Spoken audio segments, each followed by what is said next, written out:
Timbog ang dalawang drug suspect kabilang isang minor de edad sa magkahiwalay na bypass operation ng Taguig City Police kung saan kanilang nakumpiska ang tinatayang 327,000 pesos na laga ng shabu. Kinilala ng bagong hepe ng Station Drug Enforcement Unit na si Police Lieutenant Eson Lakwasan ang suspect sa alias na GBE, 17 anyos, residente ng Pasig City at bagong street level individual sa lista ng pulisya. Dakong alas 8:30 ng gabi nang maaresto ang suspect sa bahagi ng AB Cruz Street, Barangay Ibayo, Tipas, Taguig City. Batay sa ulat, nagsagawa ng bypass operation ang mga operatiba ng SDU bilang tugon sa ulat ng isang confidential informant hinggil sa illegal peddling activity ng suspect. Isang pulis ang umaktong posture buyer at bumili ng 200 pisong halaga ng shabu bilang bypass money sa suspect na naging dahilan ng kanyang pagkakaaresto. Nakuha mula sa kanya ang 5 piraso ng transparent plastic sachet ng pinaghinalaang shabu na tumimbang ng 30.7 grams at nagkakalaga ito ng 208,760 pesos, isang cigarette box at 2 tig 1,000 peso bill na bodil money. Oy, sabihin mo totoo ha. Tinawagan na po. Nino? Kapatid mo, utol mo. Inutos mo sa'yo? Kapatid niya din, nag-utos kagamat sa kulungan. Inutos na rin sa'yo na kuya mo na sa kulungan. Tama ba? Kasi hindi naman magagawa yung mga sa kulungan. Kapatid natin. Yung anak niyo po. Anak niyo yung inutos sa kanya. Hindi ko po alam kasi po ang ano nila gawa ng nataranta na po ako na sabi na mabanti ka ng mama ko ng ano na uwi siguro. Sabi ko, i-pick up ka magtrabaho. Nanay, ako po, wala po akong kinalaman sa ano yan. Pipirma lang po ako. Veteran lang po ako.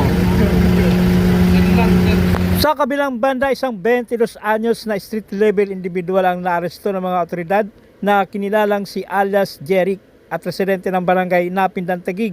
Ang bypass operation ay sinagawa ng mga operatiba ng Station Drug Enforcement Unit bandang alas 10:40 ng gabi sa kabaan ng Earthwood, barangay Napindan, Taguig City. Matapos makatanggap ng impormasyon mula sa isang confidential informant kaugnay sa illegal na aktibidad ng suspect, isang pulis ang nagsilbing pusher buyer at bumili ng shabu sa suspect. Sa ibinigay na pre-arranged signal ay inaresto siya ng mga operatiba. Nakumpiska sa kanyang posesyon ang 3 heat-sealed transparent plastic sachet ng hininalang shabu na tumimbang ng 17.4 grams at nagkakalaga ito ng 120,632 pesos at bypass money. Kinasuhan ng mga suspect sa paglabag sa sections 5 and 11 ng Article 2 ng RA 9165 o ang Comprehensive Dangerous Drugs. Hindi na po yung karapatan mo. Arestado ng Taguig City Police Station Drug Enforcement Unit ang isang high-value individual o HBI sa bypass operation sa Tanyag Street, Barangay South Signal, Taguig City noong Miyerkules ng gabi. Kinilala ni Police Lieutenant Lakwasan, hepe ng STU, ang naaresto na si alias Nuzaili, 39 anyos at residente sa nasabing barangay. Nakumpiska mula sa kanya ang 3 heat-sealed transparent plastic sachet ng hininalang shabu na may tinatayang timbang na humigit kumulang 53.4 grams na may standard drug price na 363,120 pesos kasama ang 10 pirasong 1,000 peso bill na bodil money na ginamit bilang bypass money at isang 500 pisong tunay na salapi. Kinasuhan ng paglabag sa sections 5 at 11 ng Article 2 ng Comprehensive Dangerous Drugs. Naiintindihan mo ba yung mga karapatan? Huli sa akto sa umunay pagbebenta ng isang sachet ng hininalang shabu sa isinagawang drug bypass operation ng Station Drug Enforcement Unit sa panguna ni Police Lieutenant Lakwasan ng Taguig City Police. Ang 48 anyos na lalaki na isang car audio installer at residente ng barangay Ususan, Taguig City. Sa pagkahuli ng suspect na kinilalang si alias Alberto na residente ng nasabing barangay, kinapkapan ito at nakuha mula sa kanyang pagingat ang 3 piraso ng plastic sachet ng hininalang shabu at isang not-tied transparent plastic sachet ng hininalang shabu na may timbang na 23.4 grams at nagkakalaga ng 159,120 pesos, isang kulay asul na pouch at bypass money. Kinasuhan ang paglabag sa sections 5 and 11 ng Article 2 ng RA 9165 ang suspect. Naiintindihan mo ba ang iyong karapatan? Nadakip sa ikanasang bypass operation ng mga operatiba ng Station Drug Enforcement Unit ang isang drug suspect na tinaguriang street level individual. Kinilala ni Police Lieutenant Lacwasan, hepe ng SDEU, ang suspect na si alias Juanito, 40 anyos at residente ng Barangay Western Bikutan, Taguig.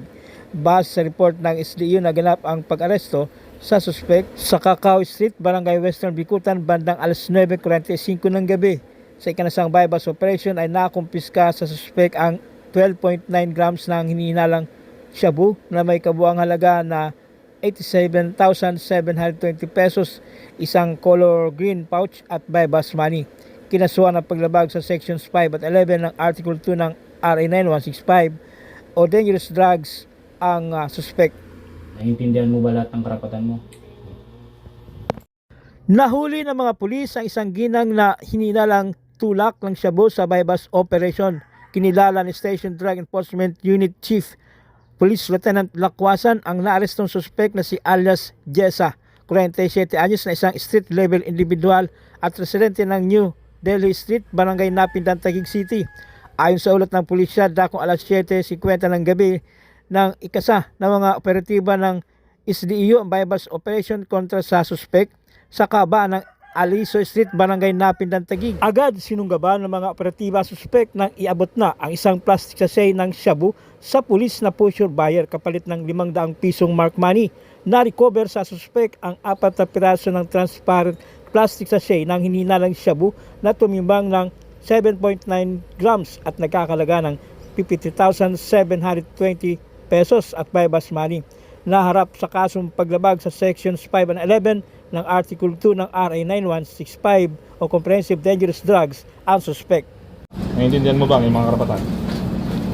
Arestado ang isang street level individual matapos masabatan ng mahigit 11 gramo ng hininalang shabu sa isang nagawang bypass operation ng mga tao ng Taguig City Police Station Drug Enforcement Unit sa MLK Street, Barangay Bagong Bayan, Taguig City. Ang suspect na kinilalang si alias Emmanuel, 49 anyos, ay tinuturing na street level individual dahil sa pagiging sangkot umano nito sa bintanang illegal na droga. Nasabat ng SDU sa pamumuno ni Police Lieutenant Lacwasan mula sa suspect ang 11.4 grams ng hininalang shabu na tinatayang aabot sa halagang 77,520 pesos.